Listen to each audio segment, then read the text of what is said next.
Gold bar 1 kilogram merupakan satu simbol kekuatan kewangan yang tak semua orang miliki. Harganya hari ini dah mencecah RM700,000 dan gold bar ni bukanlah sekadar logam yang berharga. Ia adalah lambang pencapaian, simbol kestabilan dan bukti bahawa seseorang tu dah capai satu tahap kewangan yang tinggi. Kalau tuan-puan nak tahu info mengenai 1 kilogram gold bar yang saya nak share kali ni, boleh save dulu video ni untuk rujukan. Bukan semua mampu menyimpan emas seberat 1 kilo ni. Tapi mereka yang berjaya tahu nilainya. 1 kilo emas adalah pelindung nilai yang sangat kukuh terhadap inflasi, penyusutan mata wang dan juga ketidaktentuan ekonomi.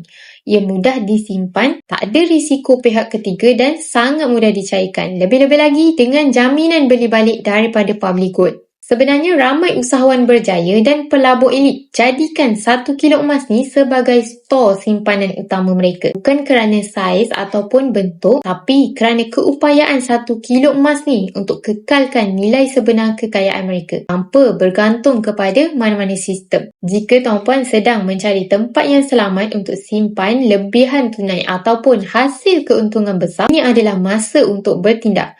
Untuk tuan-puan yang nak mulakan simpanan emas bersama Public Gold, tuan-puan boleh rujuk pin video Dana ataupun isi borang sign up di bawah dan Dana akan guide step by step.